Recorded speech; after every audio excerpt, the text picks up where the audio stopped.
제일 중요한 게 뭘까요? 제일 중요한 건 가정이랑 행정이에요. 교육학은 개정 교육과정을 이해하고 알기 위해서 공부한 거예요. 그거는 너무나 중요해요. 많은 선생님들이 또 궁금해하시는 건 이 교육학이 그 8과목 어떻게 좀 비중을 둬야 되는가. 네, 제일 중요한 게 뭘까요? 뭐 교육과정, 교육평가가 중요하겠죠. 제일 중요한 건 가정이랑 행정이에요. 왜냐면 한 번도 안 빼고 나오니까. 그래서 가정과 행정을 정말 꼼꼼히 잘 봐야 된다. 너무 중요합니다. 그리고 나서 중요한 거는 평가랑 방법입니다. 네네. 보통 이 넷이 세트로 나오거나 아니면 누군가 한 명 빠지기도 하니까. 네, 그죠. 하지만 가정이랑 행정은 빠진 적이 없어요. 아니 이거 다 말해줘도 돼? 네. 그래서 거기 굉장히 열심히 보셔야 되고 심리는 네. 나와도 나오지 않아도 나오고 있어요. 교육 심리는 흐흐에 대한 이론이거든요. 학습자와 학습에 대한 이론이에요. 네네네. 근데 우리가 교육학의 궁극적인 방향은 학습자의 학습을 촉진하는 거예요. 네네네네. 학습자의 학습이 이루어지게. 따라서 거기에 따라서 이루어지는 사실은 과정, 방법, 평가는 다 교육 심리적인 요소를 다 반영합니다. 그래서 가장 근간이 되면 어떻게 보면 그런 학문이라고 할 수 있겠다. 그래서 어떨 때는 심리가 자취를 감춘 것 같지만 깊이 있게 들여다보면 사실 심리는 늘 그 문제에 나오고 있어요. 그러니까 예를 들어서 애들의 동기를 무시하는 방법을 쓸 수 있잖아. 그렇죠? 정의적인 특성들이나 인지적인 특성들을 늘 고려하고 거기에 맞춰서 학습이 이루어지게 한다는 것이 사실 학교의 목적이기 때문에 교육 심리까지는 무조건 열심히 잘 보셔야 됩니다. 이제 그리고 여기서 항상 질문이 나오는 게 나머지는 버려도 되나요? 그렇죠. 예. 통상적으로는 나오지 않으니까 네네네. 거기에 많은 힘을 들이실 필요는 저는 없다고 생각을 해요. 네네네. 그리고 만약에 안 나오던 거 되게 어렵게 4점 혹은 3점으로 냈다. 네. 다 틀리는 문제잖아요. 그렇죠, 그렇죠. 그러면 걔는 왜 나왔어? 변별해도 의미가 없어요. 왜냐면 되게 많이 걸러지고 네. 몇 명만 남으니까. 네네. 그리고 지나가다 그거 외운 사람이랑 열심히 나머지 잘했는데 한 사람이면 사실은 그것이 잘하는 사람과 못한 사람들 가르지를 못하는 거죠. 네네네. 그렇기 때문에 만약에 나온다고 하면 큰 것을 중심으로 나옵니다. 나와야 해요. 그래야 말이 돼요. 그렇죠, 예. 그렇죠. 그래야지 이게 납득이 되죠. 네네. 그러니까 거기를 볼 때는 모든 것을 처음부터 끝까지 달달 많은 힘을 들여서 하지 말고 중요한 것들을 중심으로 지금의 교육적인 맥락이나 방향 안에서 의미 있는 것들을 중심으로 그거는 알고 가셔야 된다. 그럼 거기서 큰 것을 좀 볼 수 있는 방법은 뭐가 있을까요? 기출문제가 중심일까요? 물론 기출문제는 도움이 됩니다. 기출문제는 도움이 되는데 사실 기출문제가 그때는 완전히 도움이 되지 않아요. 객관식 기출의 경우에. 아, 네네. 왜 그러냐면 그때는 모든 파트의 포션이 거의 비슷했어요. 아, 옛날에는. 네. 그러니까 철학에서 막 사철학에서 너무너무 이런 거 가지고 내가 알아야지 붙는다고 하는 게 나오기 때문에 그걸 알 필요는 없어요. 그래서 이때 이제 지표가 되는 거는 지금 교육 과정의 흐름이라든지 전체적으로 이슈가 되는 의미 있는 것들 그런 것들을 살펴보면 어느 정도 그래도 추려질 수 있죠. 이런 건 사실 강사님들이 다 분석을 하시고 강의를 넣으시겠죠? 그래야겠죠? 네, 저는 되게 중요하다고 생각합니다. 그렇다고 너무 객관식의 또 기출이 나왔다고 네. 그게 엄청 중요한 건 아니다. 왜냐하면 많은 문제를 냈어야 했으니까 그때는. 네. 그때는 또 지금이랑 상황이 다르니까 네, 요 파트만큼은. 네. 그것도 염두에서 이 아까 5가지 말고는 그렇게 좀 염두에서 공부하시면 네, 좋을 것 네. 같네요. 네, 맞아요. 그리고 또 많이 여쭤보시는 게 2022 교육과정을 1호랑 비중을 같이 해서 봐야 되는가 아니면 어느 정도 비중으로 봐야 되는가 둘 중에 선택해서 봐야 되는가 이런 질문들도 많이 있더라고요. 교육학은 개정 교육과정을 이해하고 알기 위해서 공부한 거예요. 그거는 너무나 중요해요. 물론 이제 전공에 따라서는 강론까지를 다 달달 외워야 되느냐 뭐 그런 과목도 있다고 하니까 네네네. 뭐 아니면 어느 정도만 알고 가면 되느냐 그 전공 문제의 경향성까지 제가 정확히 모르겠어요. 하지만 교육학에 있어서만큼은 특히 총론은 너무 중요합니다. 이것도 제가 말해도 되나? 말씀 주세요. 이 총론은 모든 문제가 쏠리는 궁극적인 방향이에요. 그러니까 왜 사람들이 그런 얘기 하잖아요. 이런 게 왜 나왔지? 예를 들어서 뭐 예상하지 못한 문제가 나왔다라든지 아니면 이렇게 달달달달 뭐 이걸 무조건 외워야 돼 하는데 사실은 교육학에는 흐름이 있어요. 2022 개정 교육과정 혹은 2015 개정 교육과정을 향해서 흐르고 있어요. 그리고 기본적으로 교육과정 평가원에서 2022까지를 범위로 해서 내겠다라고 얘기했어요. 거기에 왜 범위라고 얘기했을까요? 범위라고 하는 것은 반드시 공부하고 들어가야 되는 구간이라는 거죠. 네. 그래서 지금까지 나왔던 모든 문제들은 뭐 두해년 전까지의 내용 문제들은 2015로 다 직결이 되고요. 올해 나온 문제들은 정말 말 그대로 2015와 2022에서 공통적으로 엄청 강조하는 개념들이 다 나왔어요. 그 방향성이 있기 때문에 우리가 소위 이제 교사들에게 교육과정 문해력이 필요하다고 얘기를 해요. 그것은 가지고 있는 문해력의 정도, 다시 말하면 교육학을 얼마나 이해하고 있는지에 따라서 보이는 바가 다르겠지만 어쨌든 보고 가야 됩니다. 그리고 그것을 기반으로 학습하는 게 저는 되게 중요하다고 생각합니다. 사실 정답이에요.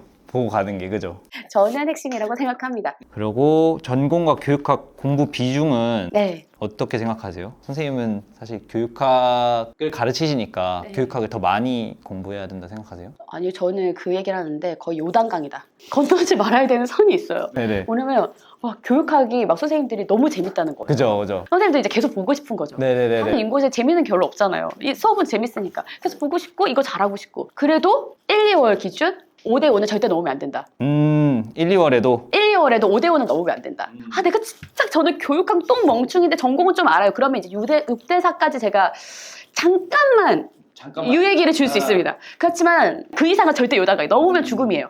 그래서 그렇게 가면 점차적으로 비율을 줄여가야 돼요. 그래서 이제 5, 6월쯤 오면 4대6 그리고 7, 8월쯤 되면 3대7에서 2대8 정도.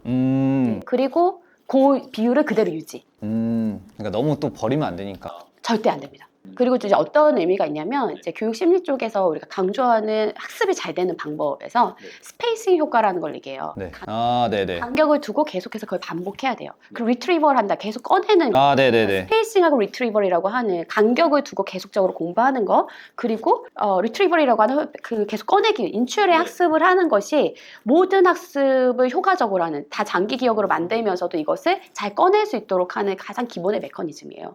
그렇기 때문에 어느 순간에도 전공이든 교육학이든 놓아서는 안 돼요. 1년 내내. 네. 심지어는 하루 동안에도 목차를 돌리더라도 반드시 봐야 돼. 어쩔 수 없이 교육학이 월화, 이제 직강 기준 월화고, 또 인강으로 들으시는 분들도 강의가 하루에 어쨌든 4강씩이 올라가는 게 매주 있으니까 그거를 몰아듣는 날들이 있을 수밖에 없어요. 그러면 이제 전공의 비율을 줄이더라도 그날에도 전공을 반드시 봐야 되고, 이제 전공이 되게 많은 날들 있죠. 그래서 전공에 지치는 날도 교육학을 한 30분이 되더라도 반드시 봐요. 눈도장을 계속 찍어서, 제가 약간 연애랑 비슷하다고 얘기하거든요. 계속 만나야 돼요. 계속 1, 2월엔 썸을 타다가 이게 조금 알아보는 관계. 그러다 계속 잦은 연락을, 안 그러면 헤어져. 내 할 일을 하면서 은근 그래도 문자는 보내고 자기 전에 전화는 해야 돼. 그죠? 그건 기본 예의잖아. 그러니까 그 정도의 교육학은 봐줘야 된다. 아, 좋습니다. 그래야 잊혀지지 않습니다. 기준은 한 5월쯤부터 4대6으로 좀 줄이고 네. 3, 4월까지나 5대5까지 가도 된다. 저는 3, 4월도 5대5는 위험한 것 같아요. 그래요? 네. 근데 물론 늦게 시작하시는 분들은 그때 그죠, 그럴 수 있죠. 근데 1, 2월에 많이 했다. 그러면 그때도 4.5대 5.5 정도까지 이렇게 해서 점차 이렇게 비율을 조정해 가셔서 이제 무조건 중요한 건 전공이에요. 하지만 교육학은 생각보다 중요해요. 선생님이 보시기에 올해 출제가 될 만한 영역은 과연 무엇인가? 이거는 너무 어려워요. 어렵죠. 네. 그러면 제가 찍어준 것만 보고 나머지 안 본다면 나 욕하려고 그러죠. 제가 생각했을 때 작년에 심리가 나올 것 같았어요. 왜냐하면 2022에서 포용성과 창의성을 갖춘 주도적인 사람이라고 얘기했죠. 주도적인 사람이 새로 들어와서 앞에 빡 나왔단 말이에요. 포용성과 주도. 그래서 그 안에서는 뭐 하나가 문제가 나올 것 같다. 근데 2022를 들여다보면 이제 그때는 확정된 게 나오지 않았고 소원이 나왔지만 개인의 주도성을 엄청 강조하고 있고 2022에서의 방향성이 사실은 주체성이에요. 그래서 교사의 주체성과 학생의 주체성을 강조하는 것이 제가 마지막 파이널 모고에서 그 개념을 냈어요. 그리고 관련해서 수달 그런 부분들을 우리 문제화해서 마지막 한 회 받고 갔거든요. 물론 그 전에도 계속 강조를 했지만 근데 진짜 거기서 나온 거예요. 그래서 그 흐름이 저는 너무 중요하다고 생각을 하는 거죠. 이제 올해 제가 어떨 거라고 딱 예상하기가 상당히 어렵지만 심리가 나올 가능성을 배제할 수가 없어요. 그냥 정의적인 부분이 2022 안에서 굉장히 강조되어 있기 때문에 일단 심리가 나올 가능성은 저는 배제할 수 없다고 생각을 해서 이제 심리를 계속 이제 꾸준히 잘 샅샅이 보려고 노력을 하고 있고 그렇다고 해서 나머지 넷을 버릴 수는 없습니다. 그렇죠. 어쨌든 그 5과목 같은 경우에는 정말 심리까지를 꼭 포함해서 좀 열심히 보시는 것을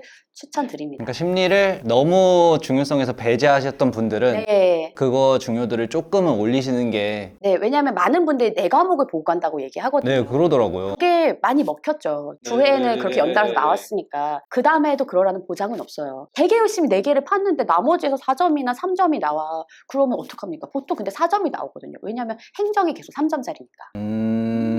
질문 다 완료했거든요, 선생님. 네. 이 질문들이 진짜 선생님들이 커뮤니티 통해서 직접 해주신 질문들이라 엄청 도움이 되셨을 것 같아요, 오늘. 7월을 지나고 있잖아요. 7월 지나고 있는 임용고시생 수험생분들에게 혹시 마무리 인사나 좀 이렇게 앞으로 나아갔으면 좋겠다 좀 생각하시는 부분을 좀 전달해 주시면 선생님들이 많은 도움이 되지 않을까 싶은데요. 지금부터는 제가 생각했을 때 남녀를 불문하고 나이가 많고 적고를 불문하고 정말 아무도 마음이 편하지 않아요.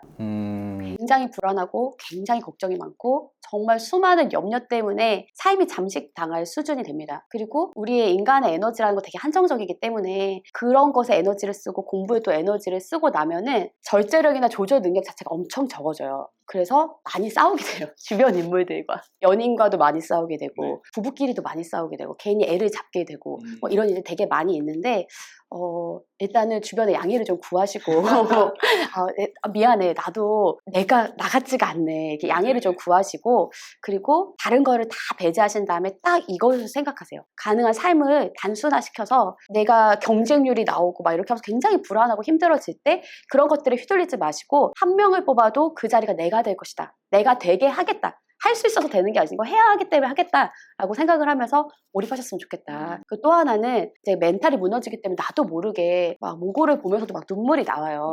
그러면 그냥 닦으면서 공부하세요.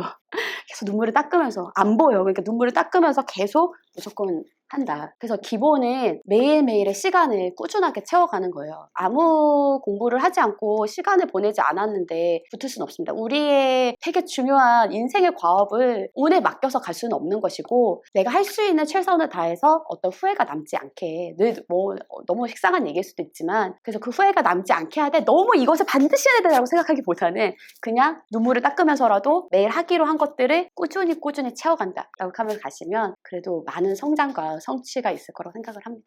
계속 할 수 있다, 그렇죠. 해낼 수 있다. 이게 우리에게 약간 자기 효능감과 어떤 성장의 신념을 불러일으키는 교육적 처치의 일환이라고 보실 수 있습니다. 저는 근데 그거 엄청 중요하게 생각해요. 그쵸? 그렇다니까요? 네. 엄청 중요하게 생각하는 편이에요. 네. 나는 할 수 있다! 나는 합격한다! 나는 해낸다! 와, 박수!